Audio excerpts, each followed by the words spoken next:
Di video yang pertama ini kita akan bahas tentang yang namanya fundamental affiliate. Jadi apa itu affiliate dan seperti apa cara kerjanya? Nah, simpelnya affiliate ini itu kita mempromosikan sebuah produk ataupun jasa milik orang lain tanpa harus memiliki yang namanya banyak sekali sampel.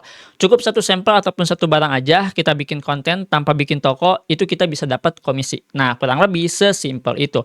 Tapi di sini affiliate itu masuk ke dalam kategori bisnis online, dan mungkin kalian juga harus tahu nih tentang bisnis online ini bukan cuman affiliate aja. Ada yang disebut dengan yang namanya reseller, di mana di sini kita membeli banyak sekali barang dari seller tangan pertama ataupun penjual tangan pertama, kita jual lagi di toko marketplace ya, kayak contohnya itu di Tokopedia, di Shopee ataupun di TikTok, dan kita bisa atur harganya. Bahkan produk yang udah kita beli dari seller tangan pertama ini kita bisa rebranding lagi. Dan untuk masalah harga bahkan komisi itu kita bisa sesuaikan. Jadi kalau misalkan komisi 10.000 itu terlalu kecil, kita bisa naikkan lagi. Itu reseller. Dan yang kedua ada yang namanya dropship. Dropship ini sebetulnya hampir sama dengan reseller. Cuman bedanya kalau dropship ini tidak harus beli banyak barang dengan kuantiti yang udah ditentukan sama sellernya ataupun sama penjualnya. Contohnya dari penjual ini, kalau misalkan pengen jadi seorang reseller, kita harus membeli kurang lebihnya 20 kodi. Anggaplah 20 kodi ini itu di angka 2 jutaan. Berarti kita harus punya modal di angka 2 juta untuk membeli barang dari si sellernya. Kurang lebih seperti itu. Nah, kalau misalkan dropship teman-teman ya, kita cukup negosiasi aja sama seller. Kalau misalkan udah negosiasi, udah kita tinggal buka toko dan kita tinggal jual. Bahkan untuk harga dan komisinya itu bisa di markup ataupun kita bisa menyesuaikan.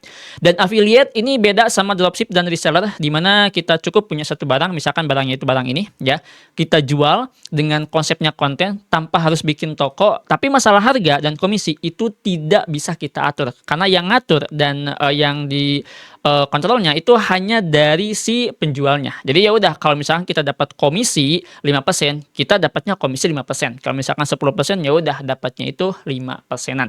Jadi paham ya untuk masalah fundamental dari yang namanya affiliate tersebut. Nah, sekarang kita ngomongin masalah e-cost-nya ya. E-cost di sini saya kasih judul affiliate by data. Kenapa affiliate by data? Karena di sini kita bukan ngerisetnya ala kadarnya ya. Jadi kita riset produk, dapat produknya udah kita jual. Nah, di sini kita bisa riset lebih dalam lagi. Kita bisa mengetahui siapa tokonya, berapa penghasilan per minggu sampai per bulannya, dan kita juga bisa tahu teman-teman ya siapa aja afiliator yang mempromosikan produk tersebut.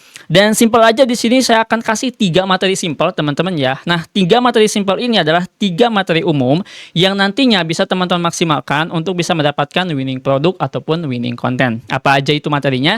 Yang pertama kategori dan niche by data, terus yang kedua riset produk by data, dan yang ketiga traffic by data. Oke, jadi kita akan bahas satu persatu teman-teman ya. Kita akan kuliti, kita akan coba untuk riset lebih dalam lagi seperti apa sih yang disebut dengan affiliate by data. Kita akan masuk dulu ke materi yang pertama, yaitu kategori dan niche by data.